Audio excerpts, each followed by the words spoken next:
معزز سامعین گرامی قدر، سیرت النبی کے حوالے سے چند گزارشات آپ کے سامنے رکھی پچھلے خطبے کے اندر۔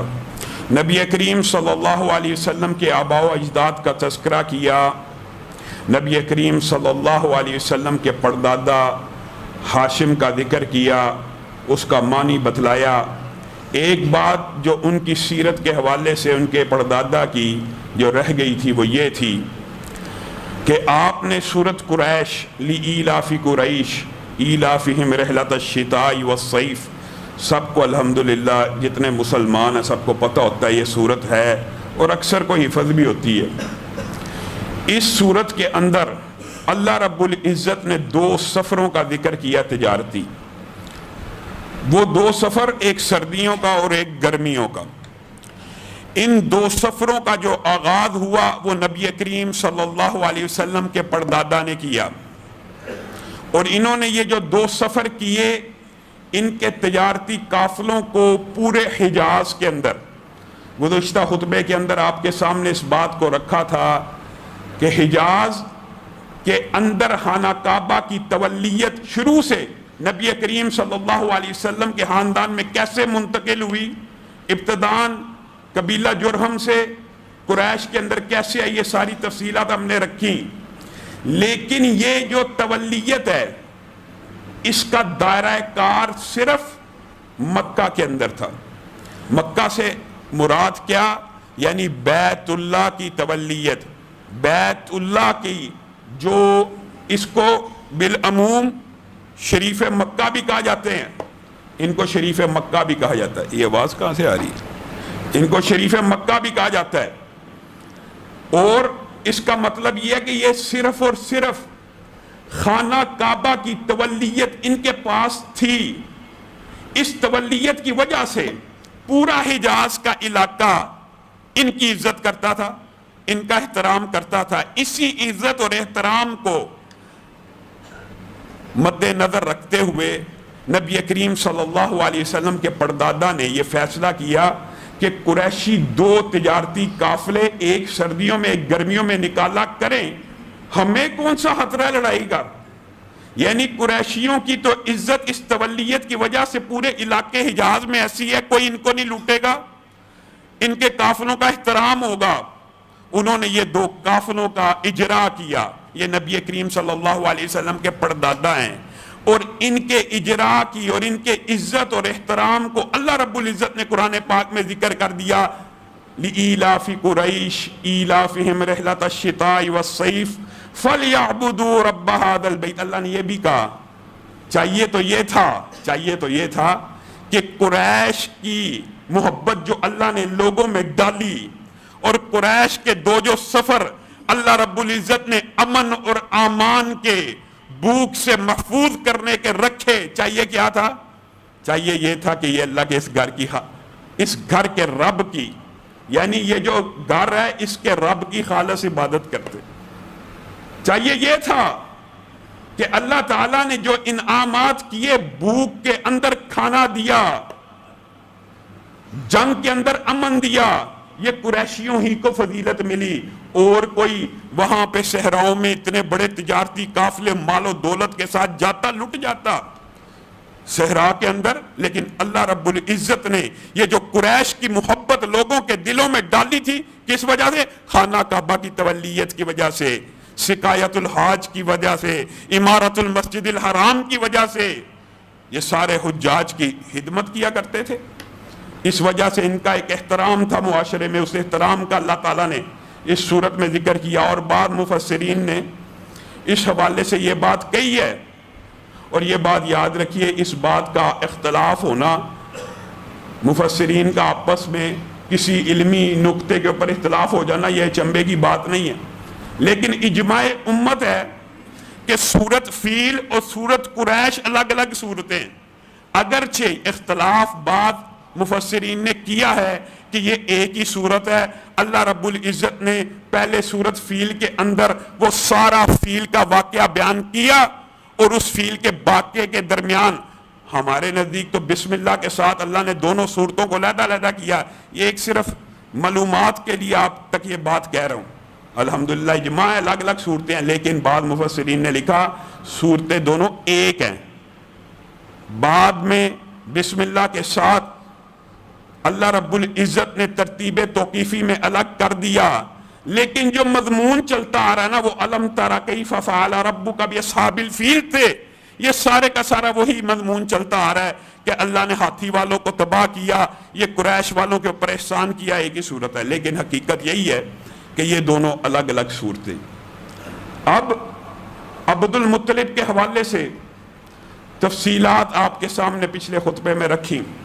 نبی کریم صلی اللہ علیہ وسلم کی آمد سے قبل اس خطے کے اندر دو عظیم الشان واقعات ہوئے جو نبی کریم صلی اللہ علیہ وسلم کی نبوت کا، ان کی پیدائش کا پیش خیمہ اگر کہا جائے تو بے جانی ہوگا، اور بعد نے ان کو دلائل نبوت میں اور بعد نے ان کو نشانات نبوت میں ذکر کیا۔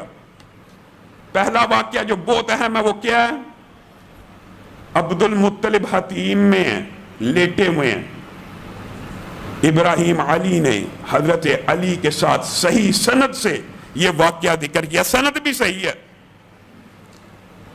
عبد المطلب حتیم میں لیٹے ہوئے ہیں، سو گئے، آنکھ لگ گئی، خواب آئی، ایک آواز آئی ہے۔ کیا آواز آئی ہے؟ آواز آئی برہ کو کھو دیے، اور برہ عربی میں کس کو کہتے ہیں؟ پکیزہ۔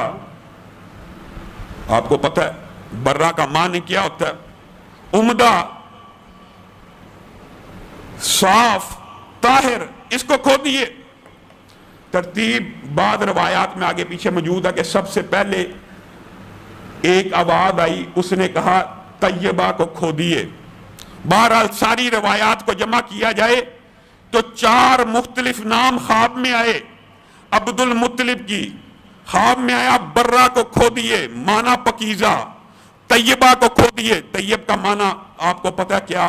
صاف، پاک، طاہر، کھو دیے۔ یہ 4 دن لگاتار خواب آ رہے ہیں۔ تیسرے دن خواب آیا مظنونہ کو کھو دیے، عبد المطلب کو خواب آ رہا ہے۔ مظنونہ محفوظ شدہ ایسی چیز جو میرے پاس ہو تو میرا دل نہ کرے میں کسی اور کو دوں، اس کا ترجمہ یہ بنتا ہے، مفہوماً آپ کے سامنے رکھ رہا ہوں۔ چوتھے دن خواب آئی زمزم کو کھو دیے۔ عبد المطلب ہر خواب کے اندر پوچھتے برہ کیا ہے، طیبہ کیا ہے، مظنونہ کیا ہے۔ جب چوتھی مرتبہ خواب آئی کہ زمزم کو کھو دیے تو عبد المطلب نے کہا یہ زمزم کیا ہے؟ تو جواب دینے والے نے خواب میں جواب دیا یہ پانی کا ایک کنواں ہے جس سے حجاج قیامت تک سیراب ہوں گے، جس کا پانی کبھی ختم نہیں ہوگا، جس کا پانی بابرکت ہوگا، اور یہ سفید ٹانگوں والے کوے کی چونچ کے قریب اور چونٹیوں کے بلوں کے قریب ہے، یعنی جگہ کی بھی نشاندہی کر دی عبد المطلب کو۔ عبد المطلب اٹھے، دیکھا ایک کوا بیٹھا ہوا ہے، وہاں پہ چونٹیوں کے گھر، جیسے مٹی کو چونٹیاں کھاتی ہیں تو اپنے اوپر ڈیریاں گول گول لگا لیتی ہیں، نظر آیا تھا یہ کیڑیوں کا گھر ہے۔ اس سے مراد یہ تھی کہ قریب ہی ہے، زیادہ کھدائی نہیں کرنی پڑے گی۔ عبد المطلب کا تب صرف ایک بیٹا، کون تھا؟ حارث، ان کے ساتھ۔ عبد المطلب کو اب یقین ہو گیا یہ خواب ایسے ہی نہیں آ رہا، یہ اللہ کی طرف سے رہنمائی ہو رہی ہے۔ حارث کو لیا، زمین کا وہ ٹکڑا جس کی نشاندہی خواب میں ہوئی تھی، کھدال پکڑی، کھودنا شروع کر دیا۔ حارث بیٹے نے ساتھ کھودنا شروع کر دیا۔ قریشیوں نے کیا کرتے ہیں، یہاں پہ بھی 2 باتیں جو آگے چل کے آپ کے ساتھ بیان کروں گا۔ اس وقت عبد المطلب کے صرف ایک بیٹے تھے۔ جب قریشیوں نے کہا آپ لگتا ہے کوئی قیمتی خزانہ ڈھونڈنے کے لیے زمین کھود رہے ہیں، بیٹا آپ کے ساتھ ایک ہے، آپ کب تک کھودیں گے، کہاں تک کھودیں گے، کتنی کھدائی کرنا چاہتے ہیں، کوئی ہمیں بھی پتہ لگے، ہم آپ کی ہیلپ کریں، مدد کریں۔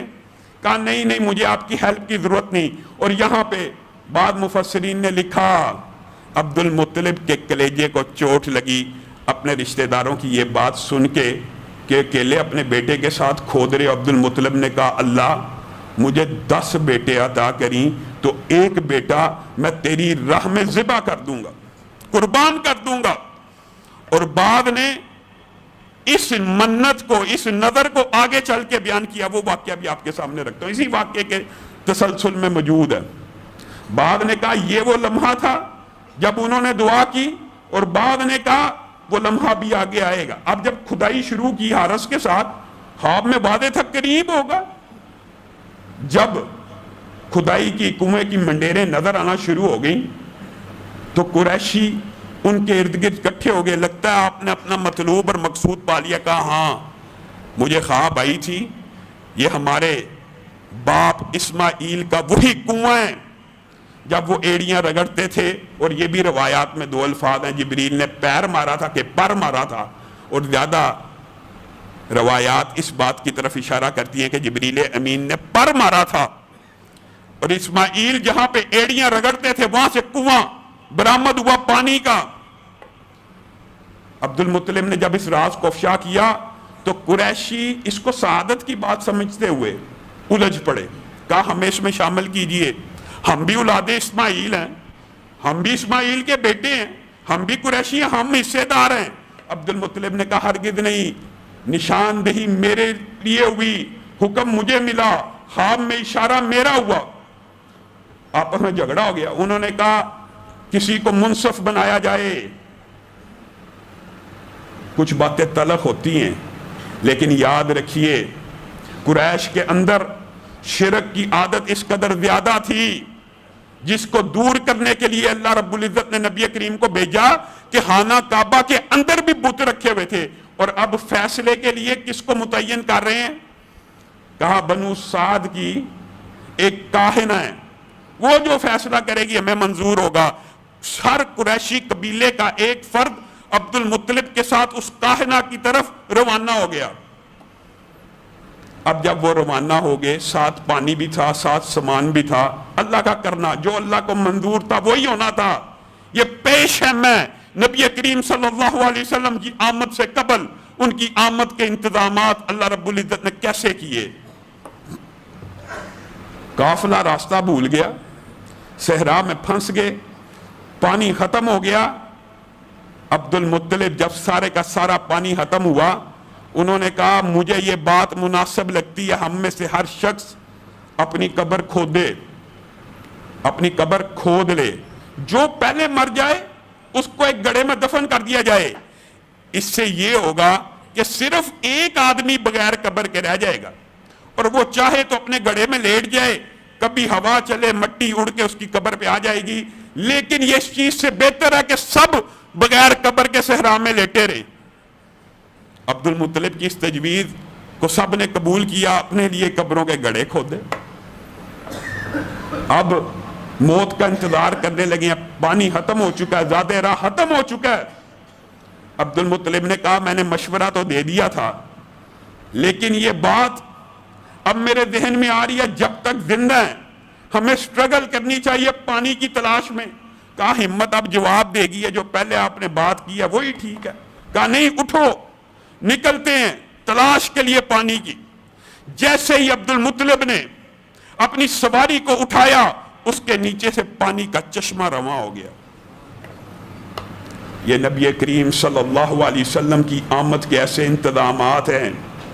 پانی کا چشمہ رواں ہوا نا تو باقی قریشیوں نے کہا اللہ کی قسم ہم آپ کے حق میں دستبردار ہوتے ہیں، آج کے بعد کنویں کے مالک بھی آپ، سقایا کے مالک بھی آپ، شریف مکہ تو آپ ہیں۔ یہ جو شریف مکہ کا آپ نے لقب سنا ہے نا، یہ حضرت محمد صلی اللہ علیہ وسلم کے دادا کو سب سے پہلے کس نے کہا تھا؟ یہ آگے چل کے آپ کو بتاتے ہیں، ابرہا نے کہا تھا۔ شریف مکہ سے مراد یہ تھی کہ خانہ کعبہ کی تولیت جس کے پاس ہوتی ہے، اور اب گزشتہ ادوار میں آپ نے خلافت سے قبل شریف مکہ کا ذکر سنا ہوگا۔ یہ وہی تسلسل ہے، جس کو خانہ کعبہ کا متولی بنا دیا جاتا ہے اس کو شریف مکہ کہا گیا۔ قریشیوں نے بھی اس کو تب سے یہ عہدہ چلا آ رہا ہے۔ کہا شریف مکہ ہی نہیں ہوں گے، آپ کے پاس اس کنویں کی اتھارٹی بھی ہوگی۔ چلیے اب یہاں مفسرین کا، محدثین کا اور تاریخ دانوں کا ایک دوسرا گروہ ہے کہ جس وقت وہ سب مرنے لگے تھے، اس وقت عبد المطلب نے جو پہلی نظر آپ کے سامنے رکھی وہ یہاں پہ الفاظ کہے تھے کہ اللہ اگر تو مجھے اس مصیبت سے نجات دے دے، مجھے واپس مکہ لے جائے بن موت کے، اور تو مجھے 10 بیٹے عطا کرے تو ان میں سے ایک بیٹا تیری راستے میں قربان کر دوں گا۔ اور نبی کریم صلی اللہ علیہ وسلم نے اسی لیے کہا تھا میں 2 ذبیحوں کا بیٹا ہوں۔ نبی کریم کی یہ حدیث صحیح ہے، میں 2 ذبیحوں کا بیٹا ہوں۔ اس کا کیا مطلب ہے؟ پہلے اسماعیل جن کے گردن کے اوپر ابراہیم نے چھری کو چلایا، اللہ نے بچا لیا۔ دوسرے میرے والد عبداللہ جن کو ذبح کرنے کی نظر عبد المطلب نے مانی تھی، اور یہ بات ایسی نہیں کہ عبد المطلب نے صرف نظر مانی اور پوری نہیں کی، اللہ نے 10 بیٹے دیے۔ اب وہی بات جیسے پہلے ایک کاہنہ کا انتخاب کیا، اب حبل کا انتخاب ہو رہا ہے کہ حبل کے بت کے پاس جائیں گے، وہاں پہ فال نکال لوں گا، جس بچے کے نام آئے گی 10 میں سے جس بچے کے نام آئے گی اس کو ذبح کر دوں گا۔ اللہ کا کرنا ایسا ہوا، فال ڈالی، نبی کریم صلی اللہ علیہ وسلم کے والد کے نام عبداللہ کے نام نکلی۔ اب پیار اور محبت بہت ہے۔ ان کے ننیالی رشتہ دار بھی آئے، کہا یہ بات درست نہیں ہے، کسی عرافہ سے مشورہ کیا جائے، کسی کاہنہ سے مشورہ کیا جائے۔ معاملات سارے ایسے چل رہے ہیں، اللہ کو بھی، اور یہ بات آپ نے سمجھنی ہے، کیا قریش مکہ جو بیت اللہ کے متولی ہیں، حاجیوں کو پانی پلاتے ہیں، اللہ کو نہیں تھے جانتے؟ اللہ کو اللہ کی قسم جانتے تھے، اللہ کی صفات کا بھی اقرار کرنے والے تھے۔ پوری سیرت کے تذکرے کے اندر آپ کو جگہ جگہ اللہ کا نام، بیٹے کا نام کیا رکھ رہے ہیں؟ عبداللہ۔ اللہ کو تو مانتے تھے، اللہ کو تو جانتے تھے، اللہ کو پتا تو تھا، لیکن فعال نکال رہے ہیں حبل کے بت کے پاس، نام کس کا نکلا؟ عبداللہ کا۔ اب مشورہ کرنا ہے کہ اب کیا کیا جائے۔ عبد المطلب چھری لے کر عبداللہ کو لے کر قربان کرنے چل پڑے ہیں۔ نلیال نے روکا، کہا رافہ سے مشورہ کیا جائے، شاید کوئی تدبیر اور سبیل نکل آئے، اور تدبیر اور سبیل ایسی نکلی ہے آج تک بھی امت پوری کی پوری اس بات کے اوپر اجماع ہے۔ کیا؟ رافہ نے مشورہ دیا، اس وقت دیت ایک بندے کی 10 اونٹ ہوا کرتے تھے۔ مشورہ کیا دیا؟ 10 اونٹ اور عبداللہ کے مابین فال نکالو، جب تک فال عبداللہ کے نام پہ نکلتی رہے اونٹوں کی تعداد بڑھاتے رہو، پھر ایک وقت آئے گا کہ اونٹوں کی تعداد کے اوپر فال نکلے گی، جتنے اونٹ نکلیں گے اتنے اللہ کی راستے پہ قربان کر دینا، تمہارا بیٹا بچ جائے گا۔ یہ رافہ نے مشورہ دیا نبی کریم کے والد کو، 10 کے ساتھ، 20 کے ساتھ، 30 کے ساتھ، جب بھی فال نکلتی عبداللہ کی نکلتی، چلتے چلتے 10 اونٹ بڑھاتے گئے، یہاں تک کہ 100 اونٹ کے ساتھ جب فال نکالی تو فال اونٹوں کی نکل آئی۔ اس لیے عرب کے اندر اس دن سے ایک انسان کی دیت 10 اونٹوں سے کتنی ہوگی؟ 100 اونٹ۔ اور نبی کریم صلی اللہ علیہ وسلم نے اپنی امت کے اندر اسی دیت کو جاری و ساری رکھا، اس کو منسوخ نہیں کیا۔ آج بھی قتل کی دیت 100 اونٹ ہے۔ ہاں کوئی چاہے مقتول والا چاہے تخفیف کر دے، یہ تو اس کا احسان ہے، لیکن دیت پورے کا پورے 100 اونٹ۔ اور کب سے ہوئی؟ اس واقعے کے بعد سے ہوئی۔ 100 اونٹ کی خیر وہ بچ گئے۔ اب کنواں کھودا گیا، یہ سارے کا سارا معاملہ بنو جرہم کے ہرن کے 2 انہوں نے مجسمے بنائے ہوئے تھے سونے کے، وہ بھی نکل آئے، دیگر جو چیزیں انہوں نے دفن کی تھیں وہ بھی نکل آئیں۔ یہاں پر بات آئی ہے قبیلہ جرہم کی، تو ایک بات آپ کے سامنے اور رکھنا چاہتا ہوں، وہ یہ ہے کہ عبداللہ ابن جدعان، آپ نے نام سنا ہوگا، عرب کا ایک بہت بڑا سخی، ایک بہت مال و دولت والا تونگر آدمی، جس کے بارے میں حضرت عائشہ نے نبی کریم صلی اللہ علیہ وسلم سے پوچھا تھا کہ ہم قریشیوں میں عبداللہ بن جدعان بھی تھا، اللہ کے راستے میں بڑا خرچ کیا کرتا تھا، اللہ کے راستے میں۔ یہاں پہ آپ نے سوچنا ہے، غور و فکر کرنا ہے۔ بعض لوگ یہ سمجھتے ہیں کہ قریش مکہ اللہ سے آگاہ ہی نہیں تھے، وہ صرف بتوں کی پوجا کرتے تھے، اس لیے بت پرستی حرام ہے۔ یہ ایک لمبا اور طویل موضوع ہے، لیکن اللہ کی قسم اپنی طرف سے نہیں کہہ رہا، قرآن کی آیتیں ہیں، کبھی ترجمے کے ساتھ پڑھیے۔ نبی کریم کو اللہ تعالیٰ حجت قائم کرنے کے لیے کیا کہتا ہے؟ قُلْ لِمَنِ الْأَرْضُ وَمَنْ فِيهَا، ان قریشیوں سے پوچھئے زمین و آسمان کی بادشاہی کس کے لیے ہے؟ قُلْ مَنْ رَبُّ السَّمَاوَاتِ السَّبْعِ، کون ہے 7 آسمانوں کا رب، عرش عظیم کا رب کون ہے؟ ان قریشیوں سے پوچھئے۔ یہاں تک بات نہیں ہے، بات آئی ہے تو کہہ دیتا اَمَّنْ يَمْلِكُ السَّمْعَ وَالْأَبْصَارَ، اللہ کی صفات کے قائل بھی تھے۔ کون قوت سامعہ اور باصرہ کا مالک ہے؟ قُلْ لِمَنِ الْأَرْضُ وَمَنْ فِيهَا، زمین و آسمان تنہا کا تنہا بادشاہ کون ہے؟ قریش مکہ کیا کہیں گے؟ سَيَقُولُونَ لِلَّهِ، قریش مکہ کہیں گے اللہ ہی ہے۔ اختلاف کیا تھا؟ یہ بھی آپ نے سیرت کے اندر سمجھنا، اختلاف اصل کیا تھا۔ اختلاف جو تھا وہ آپ کے سامنے رکھیں گے۔ عبداللہ ابن جدعان کے بارے میں امی عائشہ نے کہا اتنا اللہ کی بارگاہ میں خرچ کیا کرتا تھا، اتنا خرچ کیا کرتا تھا، لوگوں کو کھانا کھلایا کرتا تھا، یہ کیا کرتا تھا، وہ کیا کرتا تھا۔ آپ کو اس کا واقعہ عبداللہ ابن جدعان کا ذکر آیا بنو جرہم کے ساتھ، آپ کو مختصر بتاتا ہوں۔ اصل میں وہ نہایت غریب آدمی تھا، بکریاں چرایا کرتا تھا۔ ایک دن ایک پہاڑ کے غار کے اندر ریسٹ کے لیے دورانے بکریاں چراتے ہوئے بطور ریسٹ کے لیے غار میں گیا۔ وہاں پہ اس نے دیکھا کہ یہاں پہ تو ایسے معلوم ہوتا ہے کہ لوگوں کی آمد و رفت پہلے رہی ہے۔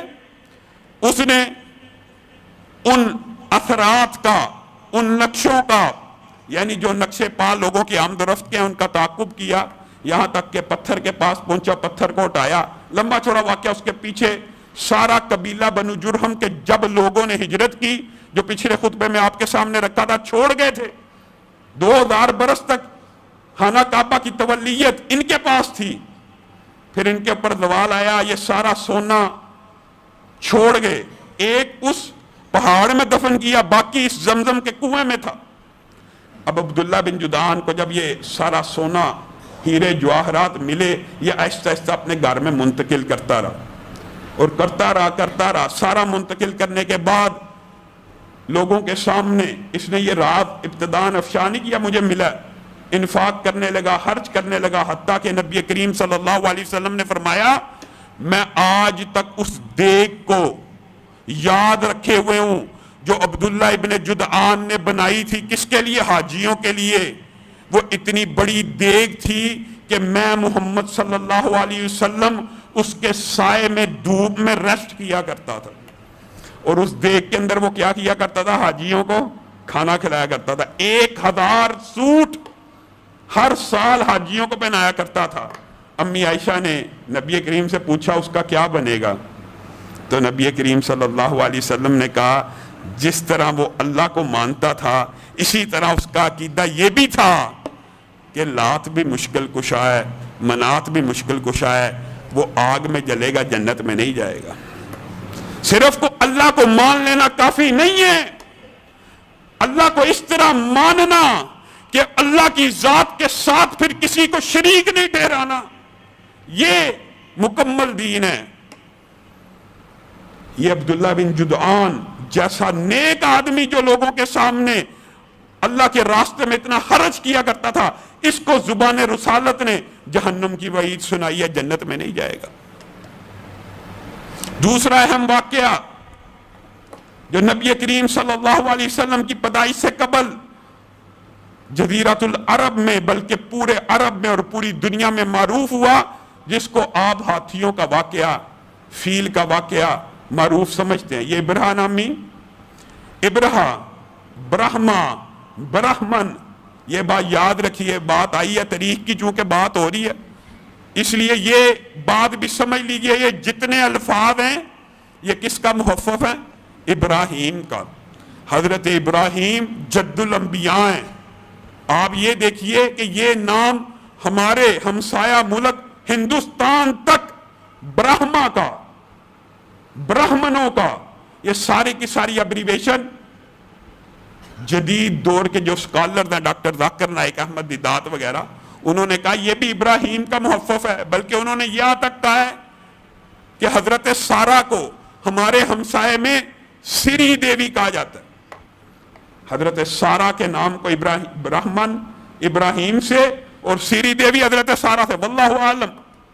لیکن یہ جو ابرہ ہے یہ حقیقی اور یقینی طور پہ حجاز کے علماء کے نزدیک یہ محفف ہے ابراہیم کے نام کا۔ یہ عیسائی تھا، اصلاً عیسائی تھا، یمن کا بادشاہ بنا تو اس نے ایک کلیسا بنایا، یعنی گرجا گھر کلیس نامی۔ وہاں پہ ایک حجازی نے جا کے، جس طرح بیت الخلاء میں انسان جاتا ہے بیت الخلاء کو جیسے استعمال کرتا ہے، ایک عربی حجازی نے اس کو ایسے استعمال کیا، اس کو غصہ آ گیا، اور ویسے بھی اس کی نیت میں یہ بات شامل تھی کہ لوگ میرے گرجے کی طرف متوجہ ہوں، عرب کے، اور عرب کے لوگ کس کی طرف متوجہ تھے؟ بیت اللہ کی طرف۔ حج کرتے تھے بیت اللہ کا کرتے تھے، طواف چاہے برہنہ کرتے تھے بیت اللہ کا کرتے تھے، عزت احترام کرتے تھے قریشیوں کی کرتے تھے۔ یہ سارے عیبوں کے باوجود ان کا قبلہ، ان کا دل خانہ کعبہ کی طرف متوجہ تھا۔ ابرہہ نے کیا چاہا؟ میں اس خانہ کعبہ کو ڈھا دوں گا تو یہ لوگ میرے کلیسے کی طرف متوجہ ہو جائیں گے، میرے گرجا گھر کی طرف متوجہ ہو جائیں گے۔ 60,000 کا لشکر جرار لے کے آیا۔ عربوں میں سے 2 بادشاہوں نے، عرب، کیونکہ ان کو پتا تھا بیت اللہ کو ڈھانے جا رہا ہے، مقابلہ کرنے کی کوشش کی، شکست کھائی۔ ایک ذو نفر، ایک نفیل، دونوں نے شکست کھائی۔ یہ طائف کی میدان میں پہنچا، وہاں سے ان لوگوں نے کہا ہم تو لات کو ماننے والے ہیں، آپ کا ہمارا کیا جھگڑا، آپ نے بیت اللہ گرانا جا کے گرائیں، بلکہ ہم آپ کی رہنمائی کے لیے ایک شخص اپنے اندر سے آپ کو دیتے ہیں، اس شخص کا نام ابو رغال۔ یہ بات تاریخ کے حوالے سے آ رہی ہے، اس لیے آپ کو چند جزیات بھی بتاتا جا رہا ہوں۔ ابو رغال نامی یہ وہی شخص ہے کہ جس نے ابرہہ کو طائف سے بیت اللہ کی طرف رہنمائی کی، اور اس کی اس حرکت کی وجہ سے عرب اس کی قبر کے اوپر پتھر مارا کرتے تھے۔ اور حضرت عمر نے، غیلان نے جب اپنی بیویوں کو طلاق دی، یہ بھی ایک لمبا چوڑا واقعہ ہے، ضمنی طور پہ آئیے بات تو بتا دیتا ہوں۔ غیلان کی 10 بیویاں تھیں، حضرت عمر نے کہا اب اسلام قبول کر لیا ہے، 4 رکھ۔ اس نے 4 رکھی۔ جب اس کی موت کا وقت قریب آیا، اس نے محسوس کر لیا، اس نے اپنی 4 بیویوں کو طلاق دے کے مال سارا اولاد میں بانٹ دیا۔ حضرت عمر کو پتہ چل گیا۔ حضرت عمر نے کہا اس وقت طلاق تو دیتا، اگر تو نے رجوع نہ کیا تو میں تیری قبر پہ اس طرح پتھر برسواؤں گا جس طرح ابو رغال کی قبر پہ عرب مارتے۔ یعنی ابو رغال نے جس نے نشاندہی کی کہ بیت اللہ کا راستہ یہ ہے، اس کی قبر کے اوپر بھی عرب پتھر مارا کرتے تھے۔ خیر، اس کی نشاندہی کے اوپر ابرہہ چلا، مغمس کے مقام پہ آیا۔ عرب کا مشہور مقام ہے اس دور میں مغمس، اور بعد نے یہ کہا کہ یہ مقام کون سا ہے؟ منا اور مزدلفہ کے مابین۔ لیکن یہ بات صحیح طرح ثابت نہیں ہے، البتہ یہ بات ضرور ثابت ہے کہ جب پتھر برسے تھے وہ وادی منا اور مزدلفہ کے مابین ہے، پتھر وہاں پہ بھی برسے تھے، لیکن اس کے لشکر کا جو سٹے تھا وہ مغمس نامی علاقے میں تھا۔ اب وہاں پہ یہ بیٹھا، اس نے اپنے سرداروں کو خانہ کعبہ کی طرف بھیجا کہ جاؤ ان کو اطلاع کرو کہ میں آپ سے لڑنے کے ارادے سے نہیں آیا، صرف بیت اللہ کو ڈھاؤں گا